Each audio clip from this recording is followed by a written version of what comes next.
It's about leading with your heart. It's not so much how much you know, it's about how much you care first.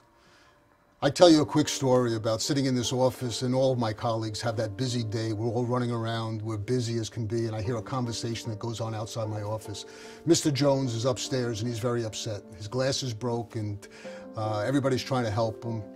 And they said it may take a couple of weeks before it gets back. One day, I'd only been here about 3 months, and I got a call at home. It was on a Sunday, and I was asked to come into the organization. And I found out when I got here that one of our patients had committed suicide. We were doing everything right to care for this individual. We had his cholesterol under control, we had his diabetes under control, we had his weight under control. We were doing everything right, but somehow we had missed something. I hear that conversation and I get up and I go upstairs and visit with Mr. Jones and I introduce myself and I say, "Can I have your glasses?" And he said, "Sure." "Who are you?" I said, "I'm the director of the medical center." I look at his glasses and it's missing the little screw. I went to the canteen and bought a little kit and it took me a little while to put it in because my eyes aren't as good as they used to be. And I brought back those glasses to the veteran and cleaned them up and he was delighted. He said, "Thank you so much. I got a ball game this weekend I'd love to watch. My grandkids are coming to visit and I want to read the newspaper." I almost felt guilty. It was as if I gave him $1 million. And that was sort of my aha moment. I thought, wow, we are providing this man with great care, but still, he was in such a position that he chose to take his own life. So what can we do? What questions did we not ask that maybe could open some doors to us so that we could have found out that he was struggling in some other area so that we could have reached out and pulled him back from the edge of the abyss? That resonated with me because that's what this is all about. It's about caring. It's about leading with our hearts. About what I just described is not about Ken Mizrak, but it really is about every employee in this medical center that day in and day out do those very things with 1,000 moving parts, that each of us are coordinated together to reach out to that veteran and to each other.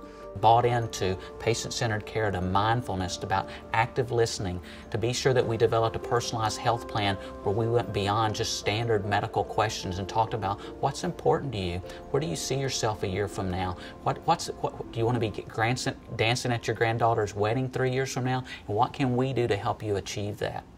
We have to transform as an organization. There is no question. This is really a matter of survival for the VA. Overlying all of this is patient-centered care. If we cannot create a delightful experience for the veteran to come here, why make the effort to come here? We have veterans that drive to this hospital for over 200 miles. Why would a veteran come and choose to drive 200 miles to come here?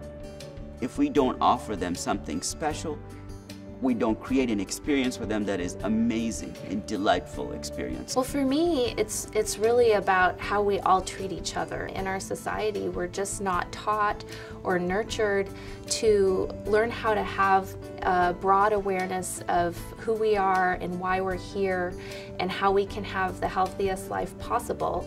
And so for all of us to interact more around that and to be able to talk about what we value in everyday conversation, it's just not something that we get anywhere else. And so why not healthcare? So the culture here has been one about being a part of something different, making sure that our veterans feel that they've entered into a healthcare system that's very different, and that we have to recognize they're going to have choices.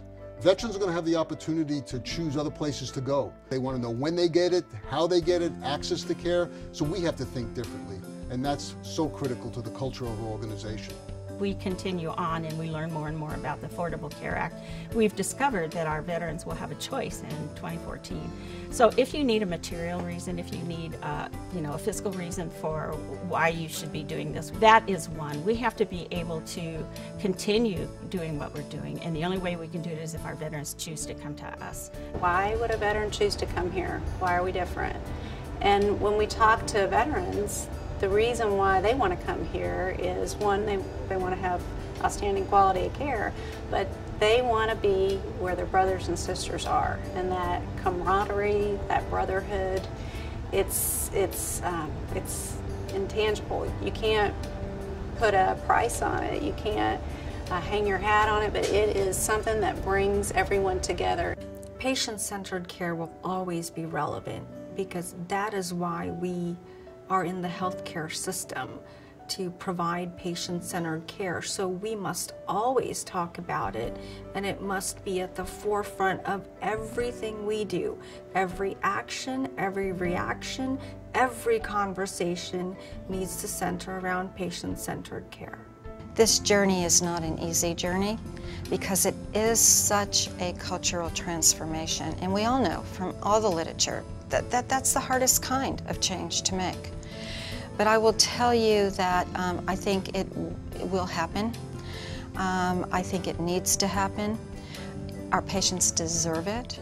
It's important that we understand what that veteran needs, what's important to them, and then how we can achieve it together using the vast resources of the VA and the energy and will of a veteran.